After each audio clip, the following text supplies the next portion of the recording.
साथियों, मैं डॉक्टर रविन्द्रनाथ राय, संपादक सामयिक कारवां, मुंशी प्रेमचंद जी की 142वीं जयंती की पूर्व संध्या पर आपसे मुखातिब हूँ। एक देश ही नहीं, दुनिया के महान साहित्यकार जिन्होंने भारतवर्ष के साहित्य की पूरी दिशा बदल दी और उनका जो है पूरा कथा साहित्य, पूरी साहित्यिक जो धरातल था, उसमें हास्य के लोगों को केंद्रबिंदु बना करके उन्होंने पूरे साहित्य को लिखा। इसीलिए अपनी छोटी सी ज़िंदगी में 1880 से 1936 के बीच मात्र 56 साल की ज़िंदगी में वो इतने लोकप्रिय हो गए कि आज भी 8 दशक के बाद भी सारे देश में विगत एक सप्ताह से उनको याद किया जा रहा है और कल तो उनकी जयंती ही मनाई जाएगी। कारण यह है कि जो मानव समाज है वो आर्थिक विषमताओं से भरा हुआ है। मुंशी प्रेमचंद के ज़माने में जो स्थिति थी उस अंग्रेज़ों का राज था, कंपनी राज था, ब्रिटिश कालीन जो राज सत्ता के बीच हमारे देश की सत्ता चल रही थी, उसमें शोषण, जलालत, उत्पीड़न था, गरीबी थी, भूखमरी थी।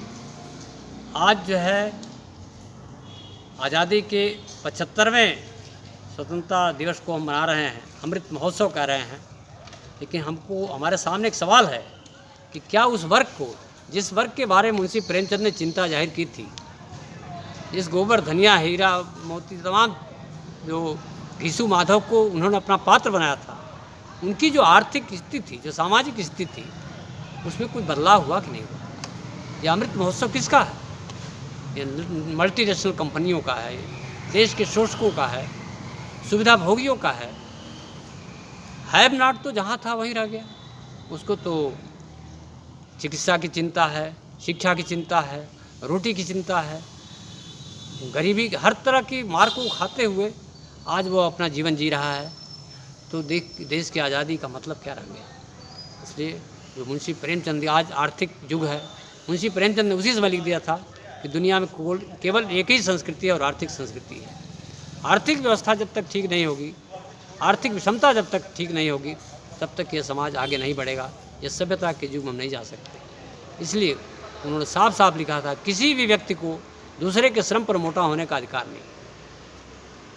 क्रांति के समर्थक थे वो। आज तक जो समाज, जो नया समाज बने आज़ादी के बाद, वो एक ऐसा समाज हो जिसमें एक नई सभ्यता का जन्म हो, जिसमें शोषण और शोषण करने वाले और शोषण होने वाले दोनों खत्म हो जाएं, सब लोग योग्यता के अनुसार काम और आवश्यकता के अनुसार भोजन पाएं।